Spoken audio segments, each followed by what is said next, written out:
ఇది ఎండి కొబ్బెర. ఇది ఒక దివ్య ఔషధం అండి. ఇది తినటం వల్ల మనకి ఒంట్లో ఎన్నో సమస్యలు తగ్గుతాయి. దానికి సపోర్ట్ చేసిద్ది అంతే తప్ప ఇది తీసుకుంటే అన్ని సమస్యలు తగ్గుతాయి అని కాదు. తగ్గించడానికి ఒక సంజీవినిలాగా పనిచేస్తుంది. మన జుట్టు ఊడిపోతూ ఉంటుంది, మనం పైన ఆయిల్ రాసుకుంటూ ఉంటాం, కానీ కుదుళ్ళలోంచి లోపల నుంచి కదా సమస్యలు ఏముంటే క్లియర్ చేయాలి. దానికి ఇది ఉపయోగపడింది. ఇది నవిలేయొచ్చు ఇట్లా. తర్వాత మనకు అప్పుడప్పుడు టైర్డ్నెస్ అనిపిస్తూ ఉంటుంది.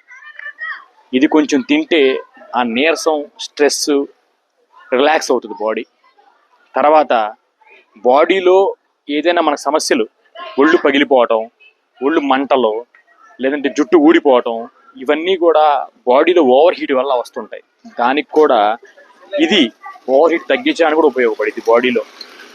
అది ఓవర్ హీట్ అని తగ్గిపోతే ఆటోమేటిక్గా చాలా సమస్యలు తగ్గుతాయి. దాంతోపాటు బాడీ టిష్యూస్ ఉంటాయి. ఆ టిష్యూస్ ప్రతి మజిల్లోనూ, ప్రతి బాడీలో ప్రతి చాటు టిష్యూస్ ఉంటాయి. ఆ టిష్యూస్ సరిగ్గా లేనప్పుడు మనకి జుట్టు ఊడిపోవటం, మనకి స్కిన్ మంట పుట్టడం, మనకి అసలు చాలా సమస్యలు వస్తాయి బాడీలో. వాటికి కూడా ఇది హెల్ప్ అవుద్ది. తర్వాత రీప్రొడక్టివ్ సిస్టానికి కూడా ఇది ఉపయోగపడుద్ది. అంటే మీ సెక్షువల్ లైఫ్కి, తర్వాత పిల్లలు పుట్టడానికి ఇది ఉపయోగపడుద్ది. కానీ ఇది ఒకటి తింటేనే పిల్లలు పుడతారా అని కాదు. మీకు ఆ స్పర్మ్ జనరేట్ అవ్వాలన్నా, లేదంటే ఆ లోపలంతా టిష్యూస్ అన్ని బాగుండాలన్నా, లేదా రీప్రొడక్షన్కి హెల్ప్ అవ్వాలన్నా కూడా దీని హెల్ప్ అవసరం. ఇది ఒకటే కాదు, ఇంకా చాలా అవసరం. దాంట్లో వన్ ఆఫ్ ద వన్ ఇది కూడా. ఇప్పుడు నేను చెప్పినవన్నీ కూడా ఆయుర్వేదం బుక్స్లో, గవర్నమెంట్ కాలేజ్ ఆయుర్వేదం బుక్స్లో నేను చదివి చెప్తున్నాను తప్ప నా సొంతవి కాదు. నేను చెప్పంగానే ఇది వినేసి మీరు ఇది ఫాలో అయిపోయి ఇది జరగలేదు అనొద్దు. మీ డాక్టర్ని, ఆయుర్వేద డాక్టర్ని కన్సల్ట్ అవ్వండి.